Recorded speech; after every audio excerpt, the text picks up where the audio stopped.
What's up, YouTube? You're watching Rude, Crude, Lewd, and Tattooed. I'm Bulleit Blake. And I'm the Professor. And today we are reviewing actually Netflix movies and Disney Plus movies. Streaming movies. Yes, because theaters are still shut down here in Michigan. I think they're shut down everywhere still, but... Definitely shut down here in Michigan. Yes, we haven't been able to go to movies in months, and it's been slowly killing us inside. You have no idea how many times I've looked at something that could possibly kill me and thought, you know, I got dark. Never mind. A little bit. If you could just go to a movie. Yeah, I could just go to... Stop it! You're making me go dark again! Anyway, we picked out 3 movies that have just been released to streaming services during this COVID pandemic bullshit. Yep. And, well, we'll start it off with the first one we watched, which was... Infamous. Which had, what's her name in it? Bella Thorne. He is a huge fan of Bella Thorne. Bella Thorne. Oh my god, Bella Thorne. Note to everybody already, if you were thinking that she might possibly get naked in the movie, she doesn't. She doesn't. Which... And there was much weeping and gnashing of teeth because of it. It's also got that kid from The Order. I can't fucking remember his name right now, but he's in that popular Netflix show called The Order. I think it's called The Order. There is a show called The Order. That's Yeah. the magic one, right? Yeah, with like fucking werewolves. And yeah, shit. I haven't watched that one yet. I actually we watched the first season. It was pretty good. The second season just dropped, didn't it? Yeah. Yeah. We tried getting into that. It didn't really pull as much as the first season did, but whatever. Anyway, he had really high hopes for this movie. I did actually. I was watching the whole ad campaign and everything, and Bella Thorne's been promoting the shit out of it, and I give it a 4.5. I give it a 4-ish. It wasn't great. I mean, it wasn't god awful, but it just... It's basically a less fulfilling modern day take on Bonnie and Clyde. Bonnie and Clyde. Almost, yeah. It's just like a social media version of Bonnie and Clyde. Oh, what was Slim and Queen and Slim? Queen and Slim? That was another Bonnie and Clyde, but that one was actually decent. That one was fucking great, actually. I fucking love the shit out of that movie. Which, I don't think we reviewed that because... Anyway. We were...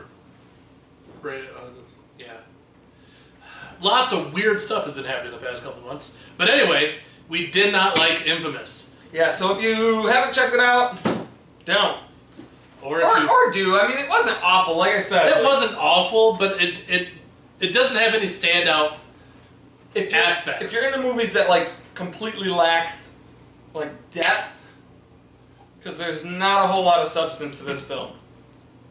Unless you pick up on the fact, well, it's not really, the substance isn't like subtext, it's like, it smacks you in the face like a dildo. Like, because the main theme of the primary character is that she wants to be Insta-famous. You know, Instagram famous or whatever. And, yeah, her drive is to, it's not even to be famous, she wants to be an actress, technically. She's talking about going to Hollywood all the time. Yeah. But that's basically the whole drive of her character. Outside of that, there is nothing to her character. The need to be famous, which I guess you could say is a subtext to a lot of people who consider themselves influencers, internet influencers. Internet influencers, yeah. We know one or two. And it's outside of that, there's no substance, and that's not even subtext. Which, hey, a little bit of subtext would be great, but there's none in this movie. Well, the guy's just there to be there too. Like the guy's just there to be the Clyde. Yeah, that's his whole reason for being there. Yeah, she's. And check it out if you want to. The guy is just there to call her out on her stupid shit. Yeah, but even that, he doesn't do it. I don't want to do any spoilers, so I'm just gonna leave it there in case you want to watch it. If you don't want to watch it, don't watch it. If you do, have at it. It just lacked something, much like the next movie on our list. Lacked a whole lot of stuff. The next movie that we watched was Artemis Fowl. Now, if you've read the books, don't watch the movie. I don't read books, and I would have rather not watched the movie. The biggest problem with the movie is that they kept trying to push the story quickly. They did the movie in an hour and a half. It was an hour and a half runtime. The movie really needed to be like a 2 hour to 2 hour and 15-minute runtime. I wouldn't have been able to sit through a 2 hour and 2 hour and 15-minute runtime with that movie. Yeah, but then they would have, the stuff that people missed, because it makes such weird jumps every now and again. I don't care. It was not a good movie. It wasn't. I give it a 3.5, which is what, like, I think that's almost the same rating as fucking Uncut Gems. Yeah, I give it a 3, which is 0.5 higher than I gave Uncut Gems. I don't remember what I gave Uncut Gems because it's just a forgettable movie, so it's an unforgettable rating. Yeah. But the lead character, the kid who plays Artemis, was not good. The person who played his bodyguard, meh. Josh Gad was the best part of the movie. Actually, yes, which is weird because I normally don't really get into him. Yeah, he was the only good part of the movie. The girl who played the lady elf that was helping him, I think she has a career that's going places. We'll see. Not with this one being her kickoff movie. No, not with this one. Could really hurt her in the long run. But she has a lot of TV credits to her name in the UK. Well, I don't live in the UK. Yeah, but I watch a lot of British television. You do.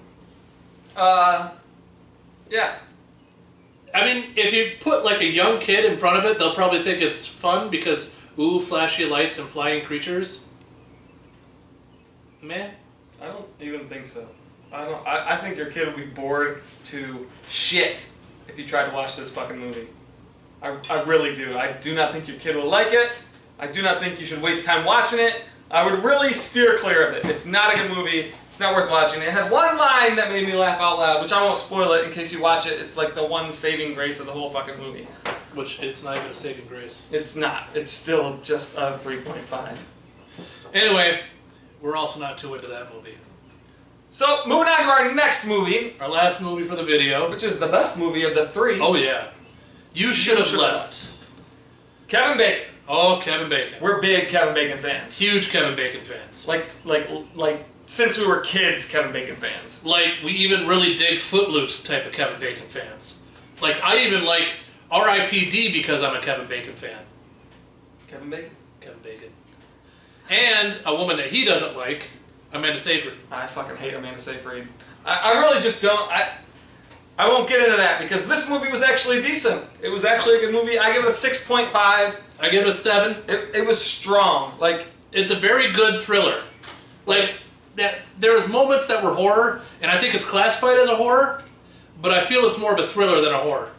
Yeah, I don't know what it's actually listed on under Netflix's like categories, but it was definitely more of a psychological thriller. Oh yeah. It's hard to talk about without spoiling it, so like I really don't know what I can say and what I can't say.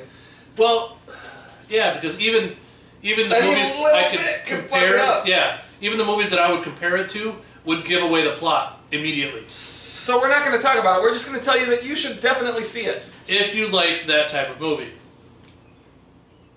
Yeah. There are some creepy scenes to it. It has some triggering scenes in there. Oh yeah, there are a couple of jump scares, and if you're into that type of thing, watch the movie. And if you're not, watch the movie because Kevin Bacon. Yeah, can't go wrong with Kevin Bacon. I mean, he's got a whole game dedicated to him. 7 Degrees of Kevin Bacon? 7 Degrees of... Is it 7 Degrees of Kevin Bacon? I think it is. Something like that. Careful, you're going to burn through your cord. Well, fuck happened. Anyway, yeah, that's best movie of the three. Best movie of the three, hands down, without a doubt. And outside of that, thanks for watching. Yeah. Check out that movie. Yes. If you get a chance, it's on Netflix, right? It is a Netflix movie. So, have at it. Yeah, there's nothing stopping you from watching it, unless you don't have Netflix. So until next time, stay safe. This has been your daily dose of PCP. Yeah, right there. Later. Later.